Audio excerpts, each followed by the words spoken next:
Sarah O'Connell thought she had lost everything.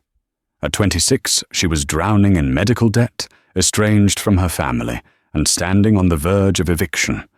But the course of her entire life changed on a rainy Tuesday night because of a ham sandwich and a $12 tab. She looked at the shivering elderly man in the corner, a man everyone else ignored, and made a choice that would cost her job but grant her a legacy she never saw coming. They say no good deed goes unpunished, but in Sarah's case, kindness didn't just open a door, it handed her a key to a secret buried for 40 years. What she found inside the lockbox wasn't money, it was a confession that would tear the city apart.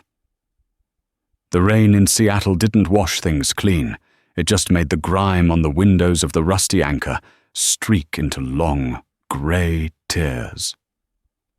Sarah O'Connell wiped the counter for the 10th time that hour, the smell of stale coffee and bacon grease clinging to her uniform. Her feet throbbed. She was wearing second-hand sneakers that were a half size too small, but they were the only ones she could afford after paying for her mother's insulin prescription that morning. "Table 4 needs a refill, Sarah. Stop daydreaming," Rick, the manager, barked from the pass-through window. Rick was a man who seemed to sweat oil. He treated the waitstaff like interchangeable parts in a broken machine. "On it, Rick," Sarah said, keeping her voice level. She grabbed the pot of decaf and headed toward the back. The diner was mostly empty, save for a few truckers near the door and a young couple fighting in whispered hisses in a booth. But in the far back corner, hidden in the shadows of a flickering neon sign, sat the old man. He had come in 20 minutes ago, shuffling out of the downpour like a wet stray dog. His coat was a patchwork of tweed and wool, moth-eaten at the elbows. He wore a flat cap pulled low over eyes that were milky with cataracts. He hadn't ordered anything yet. He just sat there, shaking slightly, rubbing hands that were purple from the cold. Sarah approached the table. "Can I get you something warm to drink, sir? Coffee? Tea?" The man looked up. His face was a map of deep lines and grey stubble. I don't have much cash on me, miss," he rasped. His voice sounded like dry leaves scraping over pavement. "Just a cup of hot water, please." Sarah's heart twisted. It was 38 degrees outside. "It's okay," she said softly, glancing back to make sure Rick wasn't watching. "Coffee is on the house tonight. We made too much anyway." She didn't wait for him to protest. She poured a steaming mug and placed it between his trembling hands. He wrapped his fingers around the ceramic as if it were a lifeline. "Thank you," he whispered. "You have kind eyes. Rare in this city." "I'm Sarah," she said. "Are you hungry?" The man hesitated. His stomach gave a traitorous growl that was audible even over the hum of the refrigerator. He looked down, ashamed. "I couldn't." "Ham and cheese melt with fries." "It's the special," Sarah lied. "There was no special. It's barely $6. "I have $5.40, the man said, pulling a handful of change and lint from his pocket. "That covers it," Sarah smiled. She went back to the kitchen and put the order in. When she punched the ticket, she saw the real price. $12.50. Sarah pulled her own wallet out of her apron. She had $20 to last her until Friday. She took out a 10 and a 5, slipped them into the register, and printed the receipt. "What are you doing?" Sarah jumped. Rick was standing right behind her, wiping his hands on a rag. "Just fixing a mistake I made on a ticket," Sarah stammered. Rick narrowed his eyes, glancing at the old man in the corner. "That hobo. You're feeding the strays again, O'Connell. I told you, this isn't a soup kitchen. It looks bad for business." "He's a paying customer, Rick. He paid cash." "He better have," Rick grunted. "If he loiters, kick him out." Sarah brought the food to the table. The old man ate with a dignity that didn't match his clothes. He used a knife and fork to cut the sandwich, chewing slowly. When he was finished, he carefully wiped his mouth with the paper napkin. Sarah returned to clear the plate. "That was the best meal I've had in a very long time," he said. He reached into his pocket and pulled out a small, heavy object wrapped in a dirty handkerchief. He placed it on the table, along with the pile of coins he had shown her earlier. "Keep your money," Sarah said, pushing the coins back gently. "Really? It's taken care of." The man looked at her, his watery blue eyes suddenly sharp, lucid. "You paid for it." "It wasn't a question." "It's fine," Sarah whispered. "Money is easy to give when you have it," the man said, his voice stronger now. "But you don't have it, do you? I see the holes in your shoes, Sarah." He stood up, using the table for leverage. He left the coins, but he pushed the handkerchief-wrapped object toward her. "I cannot pay you back in cash today," he said. "But I pay my debts. Take this." "I can't." "Take it," he commanded. The authority in his voice startled her. It sounded like a gavel striking wood.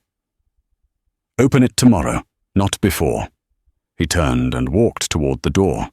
He moved slowly, his limp pronounced. "Wait, what's your name?" Sarah called out.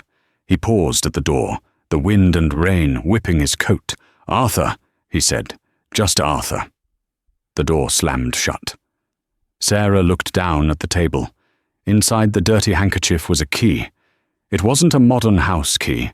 It was an old-fashioned skeleton key, made of heavy brass, with the number 404 stamped into the head. "Sarah!" Rick yelled from the kitchen. "Stop staring at the trash and get back to work." Sarah shoved the key into her pocket. She didn't know it then, but the weight of it was about to pull her entire world down. The next morning, the sky was a bruised purple. Sarah arrived at the Rusty Anchor 15 minutes early, hoping to prep the coffee station before Rick arrived. She needed this shift. Her landlord, Mr. Henderson, had threatened to change the locks if she didn't come up with the remaining $400 for rent by Thursday. She unlocked the front door and froze. Rick was already there, and he wasn't alone. Sitting in the booth where Arthur had sat the night before was a man in a suit that cost more than Sarah made in a year. He was typing on a tablet, a briefcase open next to him. Rick was standing by the counter, looking smug. "Morning, Sarah," Rick said. The tone was too cheerful. It was the tone he used before bad news. "Morning, Rick. Drop your apron," Rick said, cutting her off. "What? You're fired. Effective immediately." Sarah felt the blood drain from her face. "Rick, please, you can't. I need this job. What did I do?" Rick crossed his arms. "The register was short last night. $12.50. "No, it wasn't," Sarah protested.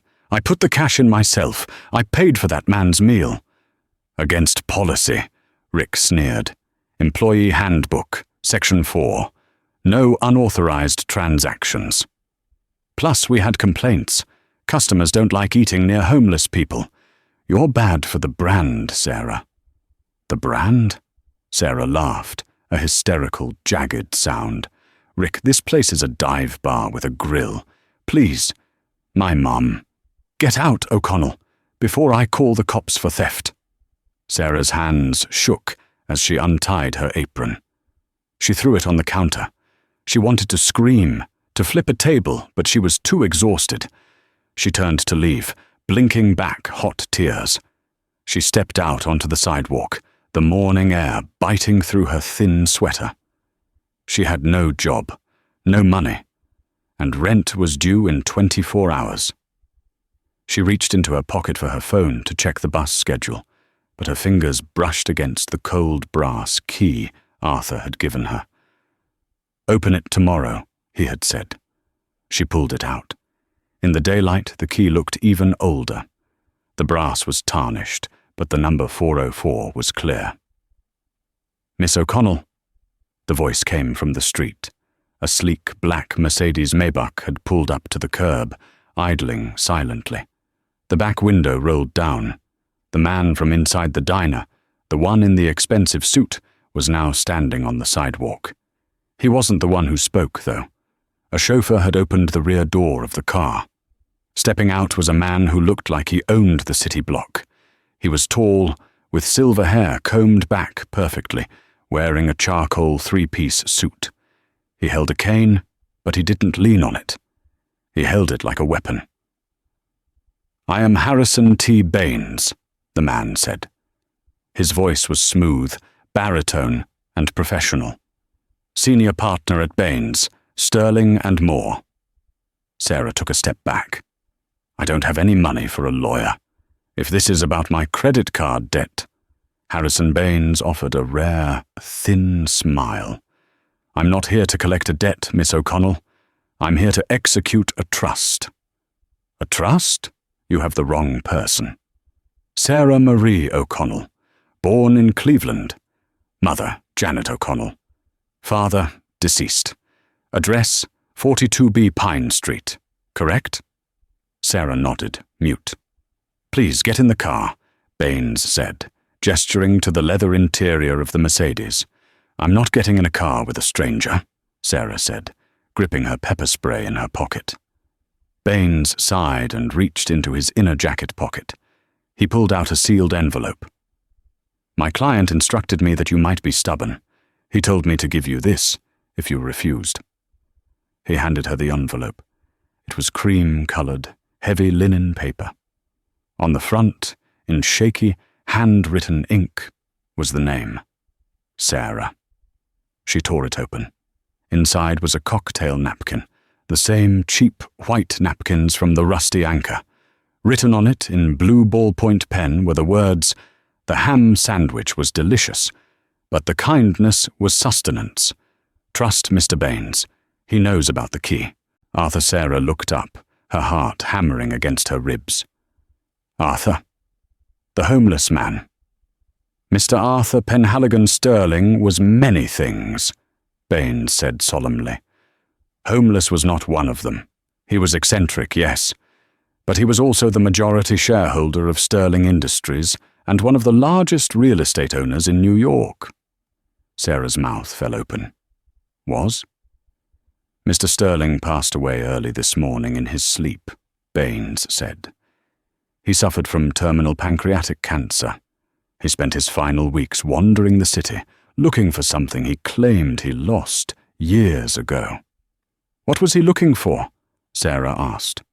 "Humanity," Baines said. "He visited 12 establishments yesterday. He was kicked out of 11 of them. You were the only one who fed him." Baines pointed to the car again. "Now, Miss O'Connell, we have a lot of work to do. And judging by that key in your hand, you have an appointment at the First National Bank vault." Sarah looked at the diner, where Rick was watching through the window with a confused scowl. She looked at the Mercedes. She looked at the key. She got in the car.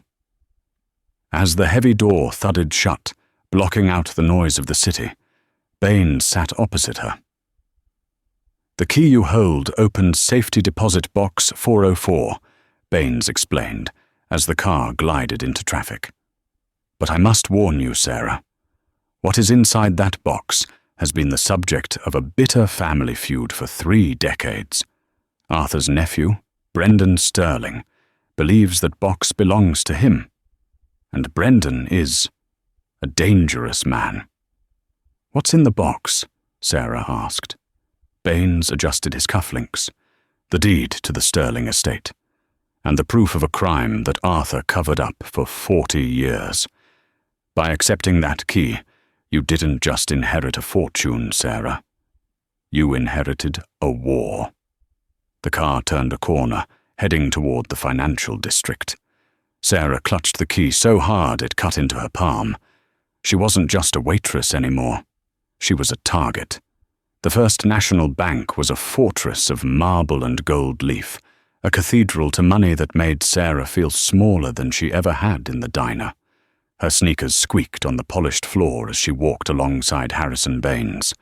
Security guards nodded at Baines. They clearly knew him.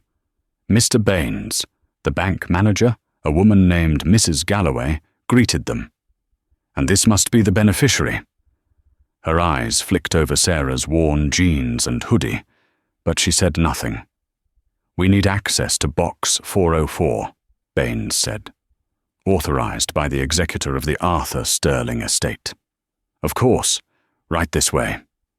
They descended into the bowels of the building. The air grew cooler, smelling of old paper and copper. They passed through a massive circular steel door that looked like it belonged on a submarine. Mrs. Galloway led them to a wall of brass boxes. She pointed to number 404. "You have the customer key." Sarah's hand shook as she produced the brass skeleton key Arthur had given her. It didn't look like it fit here. It looked too old, too primitive for this high-tech vault. But when she slid it into the lock, the tumblers clicked with a heavy, satisfying thud. Mrs. Galloway turned her master key, and the box slid out. "I'll give you some privacy," the manager said, retreating to the door. "Go ahead," Baines said softly. Sarah lifted the lid of the long metal box. She expected stacks of cash or diamonds. Instead, there was a single, leather-bound journal, a stack of legal documents, and a photograph. Sarah picked up the photograph first. It was black and white, dated 1985. It showed two men standing in front of a construction site. One was a young, vibrant Arthur Sterling. The other man, smiling broadly with his arm around Arthur, was... Sarah gasped, dropping the photo. "What is it?" Baines asked. "That's my father," she whispered. "That's my dad, but my dad was just a carpenter. He died in a car accident when I was 5. He didn't know billionaires." "Arthur wasn't a billionaire then," Baines said. "They were partners. They built the first Sterling skyscraper together." Sarah picked up the documents. "Last will and testament of Arthur Penhaligon Sterling. I, Arthur Sterling, being of sound mind, hereby leave 100% of my assets, including the Sterling Tower, the Hamptons estate, and my entire stock portfolio, to the daughter of my betrayed friend, Michael O'Connell, to Sarah O'Connell. This says I own everything," Sarah stammered. "Billions?" "Yes," Baines said. "But read the condition at the bottom." Sarah squinted at the fine print. Condition: Sarah O'Connell must live in the Sterling Manor for 30 days without being evicted or coerced into leaving. If she leaves the property for more than 24 hours, or if she signs away her rights, the entire estate reverts to my nephew, Brendan Sterling. "It's a test," Baines said. "Arthur wanted to make sure you had the spine to hold the empire. He knew Brendan would come for you. As if summoned by the mention of his name, the heavy steel door of the vault swung open. A man stormed in. He was in his 30s, handsome in a cruel, sharp way. He wore a navy Italian suit and had the eyes of a shark that smelled blood. 2 large security guards in private uniforms, not bank security, flanked him. "Well, well," the man drawled, his voice echoing off the metal walls. "Uncle Arthur's little charity case." "Brendan," Baines said, stepping in front of Sarah, "you have no authority to be in here." "I have every authority," Brendan Sterling spat. He held up a piece of paper. "I have a court injunction filed 10 minutes ago. We are contesting the competency of Arthur Sterling. He was senile. He gave a fortune to a waitress. Any judge will laugh that out of court." Brendan stepped closer to Sarah. He loomed over her, smelling of expensive cologne and aggression. "Give me the box, darling," Brendan said, holding out a hand. "You're out of your depth. Take a check for $10,000 and walk away. Go back to serving burgers. It's safer for you." Sarah looked at Brendan. She looked at Baines, who was tense, but ready to fight. She thought about Rick firing her. She thought about her mother's unpaid medical bills. She thought about her dad in the photo, smiling next to the man who saved her last night. Something inside Sarah snapped. The fear evaporated, replaced by a cold, hard anger. She slammed the metal box shut and tucked it under her arm. "It's ham melts," Sarah said, her voice steady. Brendan blinked. "What?" "I served ham melts, not burgers," Sarah said. She stepped around Baines and looked Brendan in the eye. "And I'm not taking your check. Get out of my way." Brendan laughed, a dark, menacing sound. "You think you can just walk out of here with my inheritance?" "It's not yours," Sarah said, clutching the box. "And according to your uncle, neither is the house. I'm moving in today." Brendan's smile vanished. "You set foot in Sterling Manor, and I will make your life a living hell. Accidents happen in big houses, Sarah. Staircases are slippery. Wiring gets old." "Is that a threat?" Baines interjected sharply. "It's a forecast," Brendan sneered. Sarah pushed past him. Brendan grabbed her arm. His grip was painful. "Let go," Sarah said. "Or what?"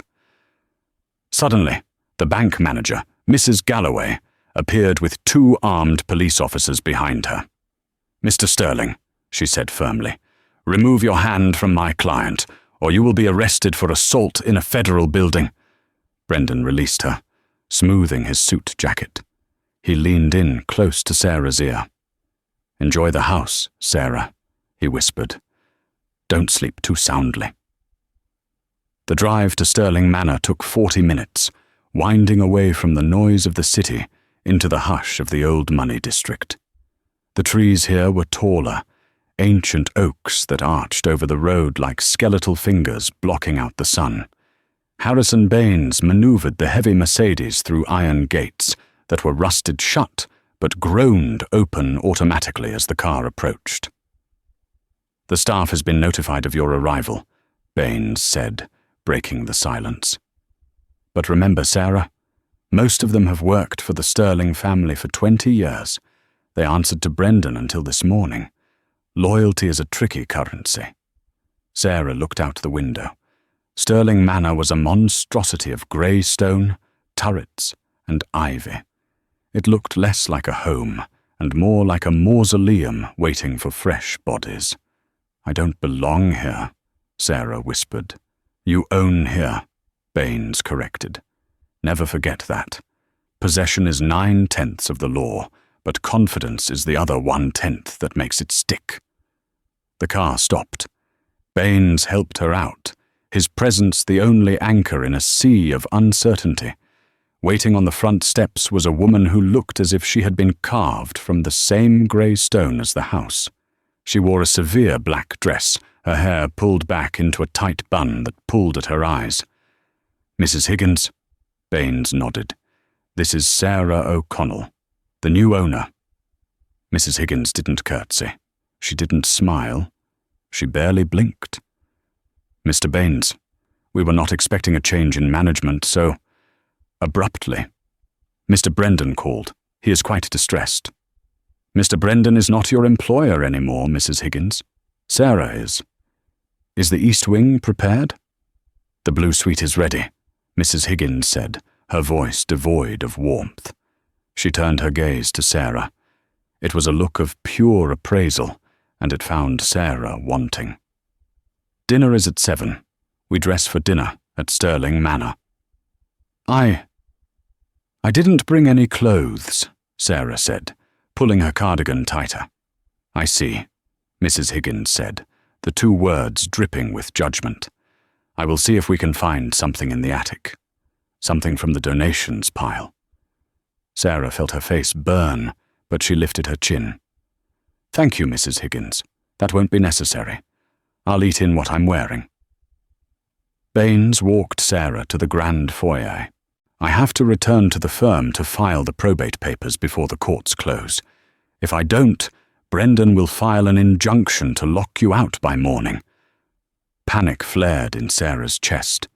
"You're leaving me here? Alone? With them?" Baines handed her a small burner cell phone. "My personal number is programmed in here. Do not use the landlines. I suspect they are tapped. Lock your door. I will be back at 8 a.m. Survive the night, Sarah." "That's the condition." Baines left. The heavy oak door thudded shut, the sound echoing through the cavernous hall. Sarah was alone. The afternoon passed in a blur of hostility. The staff ignored her or whispered when she walked by. When she asked for a glass of water, the maid slammed the glass down so hard, water sloshed onto the table. At 7 p.m., Sarah sat alone at a dining table, long enough to seat 30 people. She ate a bowl of soup that was lukewarm. Mrs. Higgins watched her from the shadows of the kitchen doorway, like a hawk watching a field mouse. By 9 p.m., Sarah couldn't take the oppressive atmosphere anymore. She retreated to the blue suite on the second floor. It was a beautiful room, filled with antique velvet furniture and a 4-poster bed. But it was freezing. "Mrs. Higgins?" Sarah called out into the hallway. "The heat doesn't seem to be working." There was no answer. The hallway was dark. Sarah went back into the room and shivered. There was a large gas fireplace in the corner. She decided to light it. She knelt on the rug, reaching for the controls. That was when she heard the hiss. It wasn't the gentle hiss of a pilot light. It was an angry, aggressive rushing of air. Sarah froze. The smell hit her instantly. Rotten eggs. Mercaptan. The room was filling with gas. She reached for the knob to turn it off, but the knob spun uselessly in her hand. It had been sheared off. The valve was stuck in the fully open position. Panic. She scrambled backward. If she lit a match, or if a spark from the hallway static hit this air, the whole room would blow. She ran to the window. Painted shut. She ran to the door. Locked. "Hey!" she screamed, pounding on the heavy wood. "Let me out! There's a gas leak!" Silence from the hallway. Then, the distinct sound of footsteps walking away. The fumes were getting stronger. Sarah felt dizzy. She needed to break the window. She grabbed a heavy brass lamp from the bedside table and swung it with all her might against the glass. Crash. The cold night air rushed in, mixing with the gas. She smashed the rest of the jagged shards and leaned out, gulping down oxygen. She looked down. It was a 20-foot drop to the patio stones below. She couldn't jump. She climbed back inside, holding her breath, and grabbed the heavy duvet from the bed. She soaked it in the bathroom sink. Thankfully, the water still worked, and jammed the wet bundle under the crack of the door to stop the gas from seeping into the hallway and finding an ignition source. She spent the next 6 hours huddled by the broken window, wrapped in the curtains for warmth, the burner phone in her hand. She wanted to call Baines, but he had said, "Survive the night." If she called for help and left the property, she violated the condition of the will. Brendan would win. "I'm not leaving," she gritted out through chattering teeth. "You hear me, Brendan? I'm not leaving." At 6 a.m., the handle of the door turned. It unlocked. Mrs. Higgins walked in with a tray of tea, looking perfectly composed. She stopped when she saw the broken window and Sarah huddled on the floor. She sniffed the air, which still smelled faintly of gas. "Oh dear," Mrs. Higgins said, her voice flat. "It seems we had a malfunction with the heating unit. You really should have called maintenance, Miss O'Connell. Breaking a historic window pane is coming out of your allowance." Sarah stood up, her legs stiff. She walked over to Mrs. Higgins, took the cup of tea, and poured it onto the carpet. "The knob was broken off, Mrs. Higgins," Sarah said, her voice low and dangerous. "And the door was locked from the outside." "Old houses have sticky latches," the housekeeper said, unblinking. "I want a locksmith here by noon," Sarah said. "And I'm moving rooms. I'm taking Arthur's study. And if I smell gas again, I'm not breaking a window. I'm calling the police and having you charged with attempted murder." For the first time, a flicker of fear crossed Mrs. Higgins's eyes. "Very well, madam," she said stiffly. Sarah had survived the night, but she knew the war had just begun. Sarah moved her belongings, which consisted of her backpack and the metal box from the bank, into Arthur's private study on the ground floor. She felt safer there. It had French doors opening directly onto the lawn, so she couldn't be trapped, and it smelled of tobacco and leather, a masculine scent that reminded her of the man in the diner. She locked the door with a chair wedged under the handle. She didn't trust the keys yet, and sat at the massive mahogany desk. It was time. She opened the metal box again. She bypassed the legal documents and the photo of her father. She reached for the leather-bound journal. The cover was worn, the leather cracked with age. On the first page, in elegant looping script, was written, "The Confessions of Arthur Sterling." Sarah began to read. October 14th, 1985. We did it. Michael cracked the code. The fuel injection system he designed isn't just an improvement. It's a revolution. He calls it the O'Connell valve. I told him it needs a catchier name. He laughed and said he just wants it to pay for a house with a yard for his little girl, Sarah. He is a good man. Better than me. I look at the blueprints and see millions. He looks at them and sees safety. Sarah's eyes welled up. Her dad. He had been a genius. Her mother had always said he was clever with his hands, but she never mentioned this. She turned the pages, skimming through months of entries detailing their partnership. They were happy. They were building a prototype. Then, the tone changed. February 2nd, 1986. The investors are circling.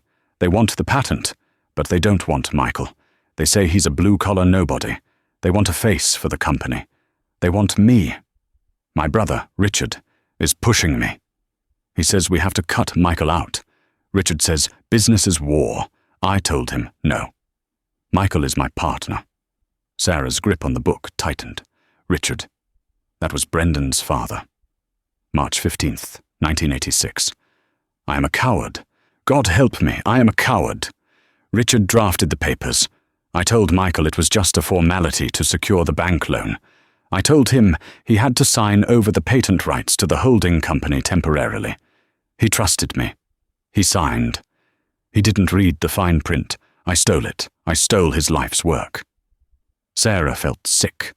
The betrayal was bad enough, but she knew how the story ended. Her father died in a car crash 2 months later. She flipped forward frantically, looking for the date of her father's death, May 1986. May 22nd, 1986. I can't breathe. Michael is dead. The police say he lost control on the canyon road. Brake failure, an accident. But I know. Richard was smiling at the funeral. He told me, loose ends are tied, Artie. Now we build the empire. I checked the company ledger. 2 days before Michael died, Richard paid a mechanic in Southside $5,000 cash. There is no invoice. My brother killed him, and I held the pen that signed the death warrant. Sarah dropped the journal. It hit the desk with a heavy thud. The room seemed to spin. It wasn't just corporate theft. It wasn't just a stolen patent. It was murder. Her father had been murdered by the Sterling family to secure the billions she was now sitting on.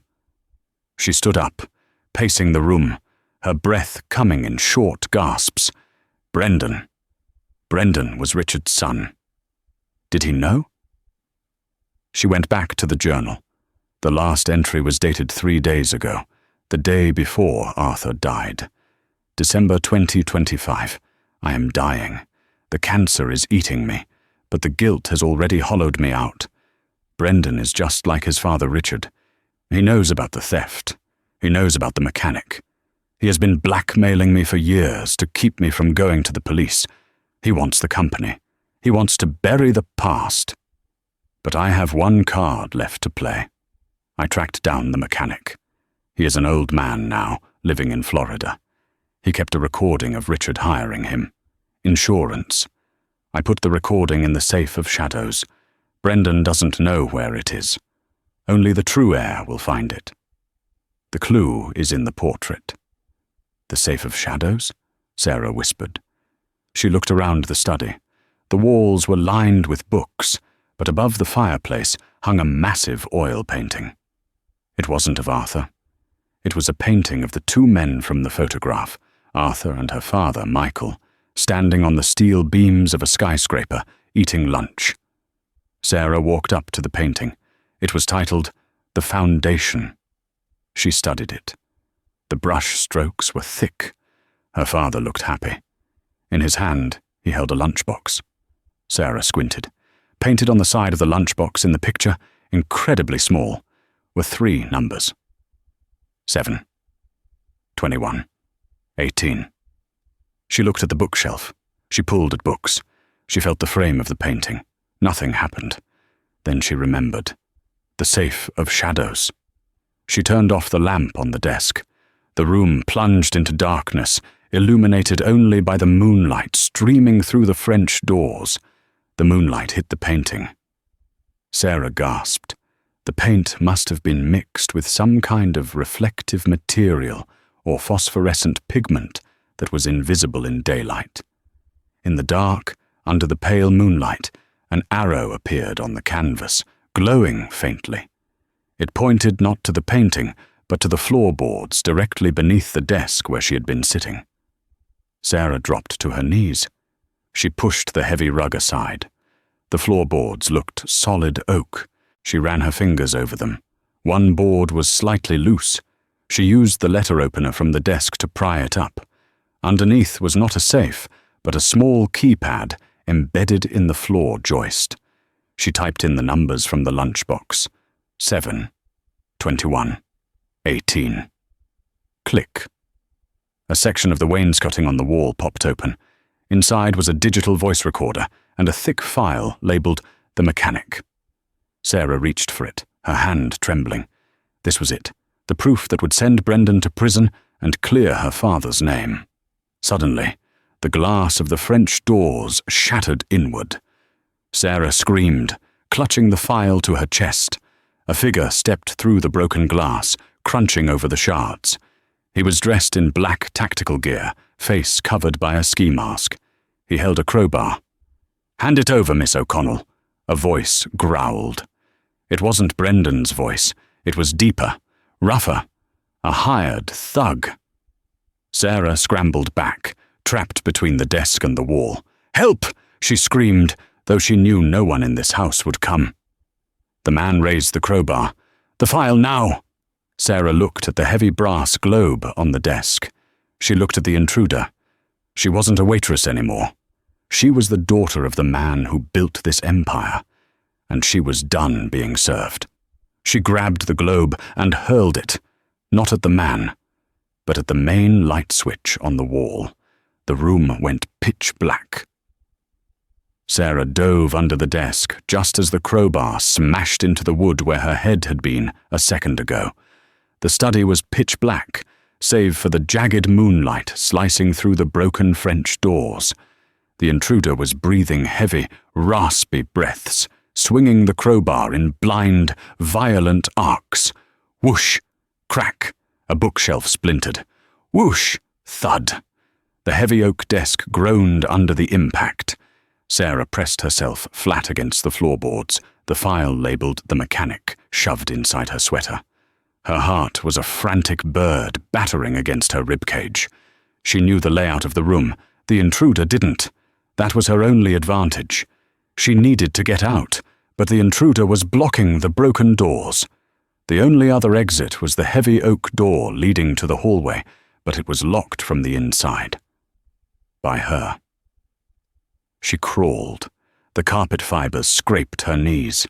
She moved inch by inch toward the fireplace. Her hand brushed against cold metal, the iron poker. She gripped it. It was heavy, solid. "I can hear you breathing, sweetheart," the man growled. He stopped moving. He was listening. Sarah saw his silhouette against the moonlight. He was turning his head, scanning the darkness. He took a step toward her. Sarah didn't wait. She lunged upward, swinging the iron poker with every ounce of adrenaline-fueled strength she possessed. Clang! The iron struck the intruder's knee. There was a sickening crunch of bone. The man howled, a guttural sound of pure agony, and collapsed sideways, dropping the crowbar. Sarah didn't stick around to see if he got up. She bolted for the broken French doors. She scrambled over the shards of glass, feeling them slice into her palms, and tumbled out onto the wet grass of the lawn. The rain had returned, a cold, relentless deluge. Sarah scrambled to her feet and ran. She didn't run toward the main gate. It was a mile away and likely locked. Instead, she ran toward the garage, a detached building near the stables. She remembered seeing an old pickup truck parked around the side earlier that day. The groundskeeper's truck. "Get her!" a voice screamed from the house. Sarah glanced back. Lights were flipping on in the manor. Mrs. Higgins was standing on the back patio, pointing at Sarah. 2 more men in dark suits were sprinting from the side of the house. Brendan hadn't just hired one thug. He had brought a hit squad. Sarah reached the truck. It was a rusted Ford from the 90s. She tried the door. Unlocked. She jumped in, praying the keys were there. They weren't. No, no, no, Sarah sobbed, searching the visor, the floor mats. The men were closing in. They were 50 yards away. She could see the glint of pistols in their hands. She looked at the ignition. The wiring under the dash was exposed, hanging loose. Her father had been a mechanic before he was an inventor. He had taught her things. Red to red. Ground the black. She ripped the plastic casing off the wires. Her hands were slippery with rain and blood. The men were 20 yards away. "Stop!" one shouted. A gunshot cracked the air, chipping the side mirror. Sarah twisted the wires. Sparks flew.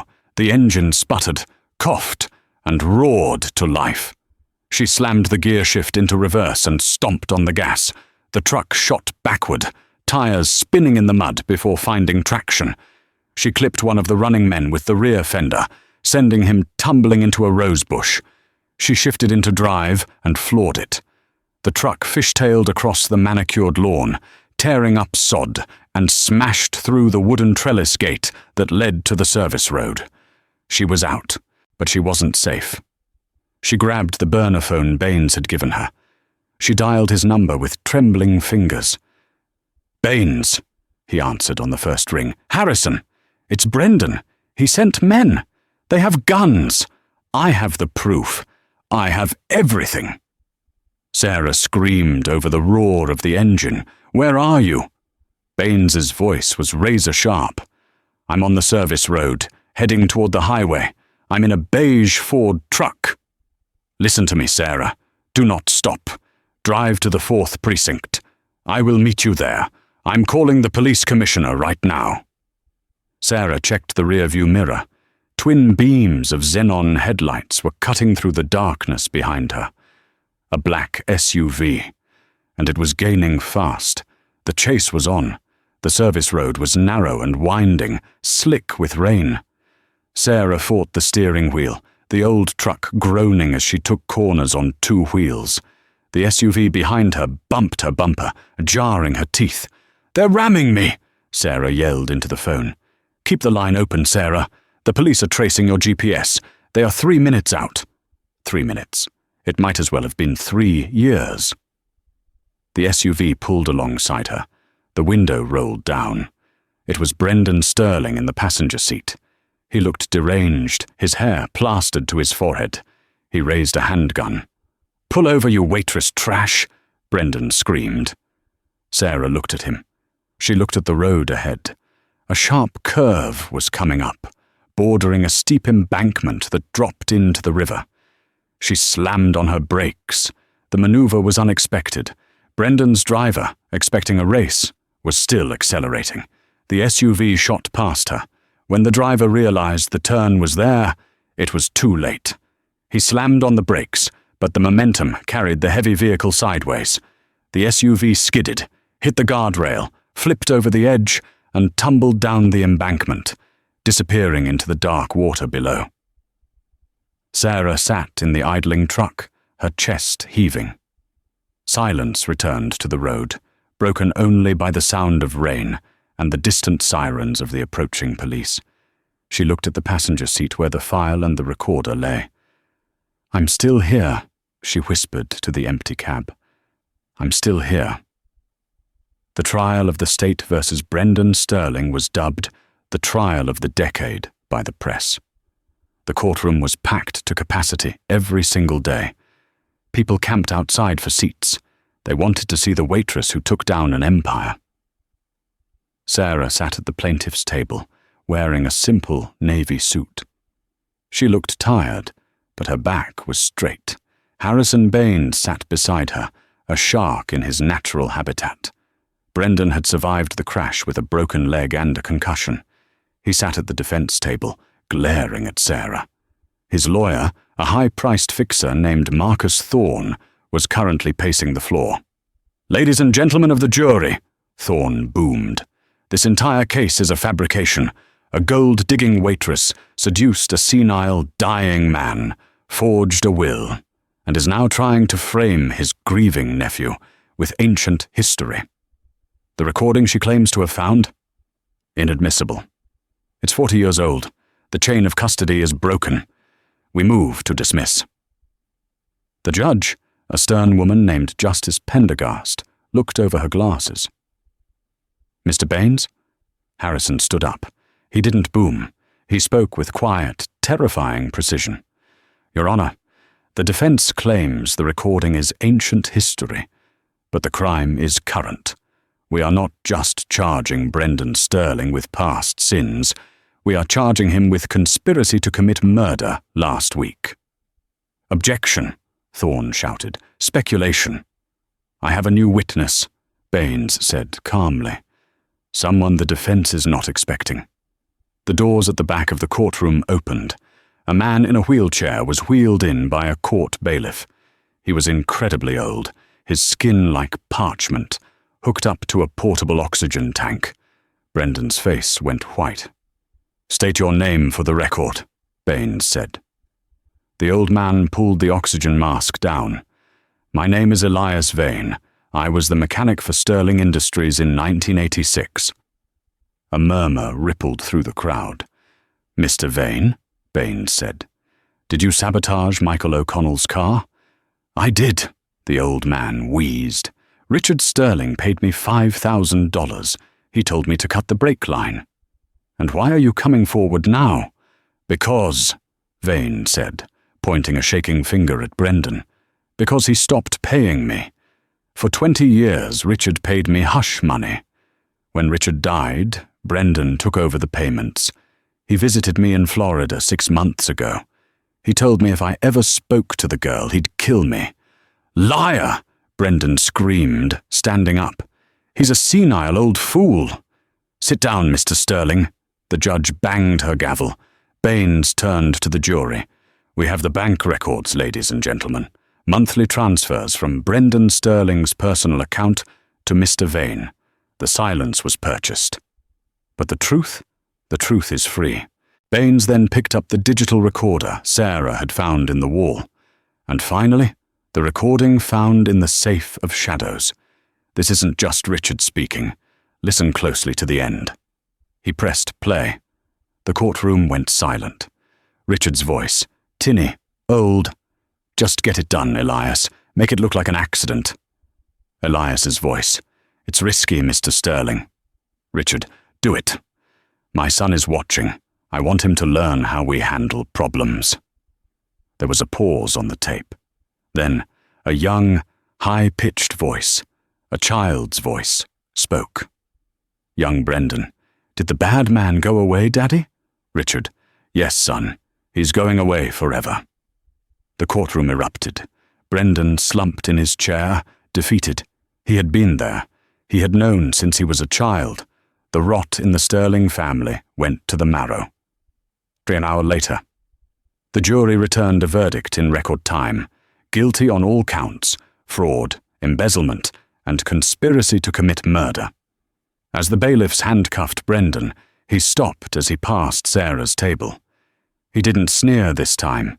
He just looked at her with hollow eyes. "You're just a waitress," he muttered. "You won't know what to do with the money. You'll lose it all." Sarah stood up. She leaned in close. "I know exactly what to do with it, Brendan. I'm going to pay the tab." 6 months later. The rusty anchor looked different. The grease stains were gone. The neon sign was fixed. The windows sparkled. Sarah walked in, not wearing a uniform, but wearing jeans and a nice sweater. She walked behind the counter. Rick, the old manager, wasn't there. Sarah had fired him on day 1. In his place stood a young woman named Maria, a single mum who had been struggling to find work. "How's the lunch rush, Maria?" Sarah asked. "Packed, boss," Maria smiled. "Everyone wants to eat at the place where it all started." Sarah looked at the corner booth, the one in the shadows.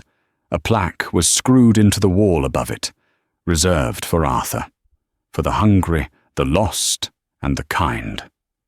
Sarah had turned the sterling fortune into the O'Connell Foundation. She had paid off the medical debts of every employee in the city who worked in food service. She had opened shelters. She had fixed the neighborhood. The bell above the door chimed. An old woman walked in, looking cold and hungry, counting pennies in her hand. She looked at the menu board, her face falling when she saw the prices. Sarah walked out from behind the counter. She approached the woman with a menu. "Welcome to the Rusty Anchor," Sarah said warmly. I can't stay," the woman said. "I don't have enough." Sarah smiled, and in that smile, the ghost of Arthur Sterling seemed to nod in approval. "Don't worry about it," Sarah said. "Today's special is the ham and cheese, melt, and it's on the house. And that is how a single act of kindness to a stranger toppled a corrupt empire and changed a life forever." Sarah O'Connell proved that while money is powerful, integrity is unbreakable. She lost her job that day, but she gained a destiny she never imagined. It makes you wonder, who are you walking past every day? What battles are they fighting? And what doors might open if you just stop to help? If you enjoyed this story of justice, betrayal, and redemption, please hit that like button. It really helps the channel grow. Don't forget to share this video with someone who needs a reminder that good people still win in the end. And make sure you subscribe and ring the bell so you never miss the next twist-filled drama. Thanks for watching, and I'll see you in the next story.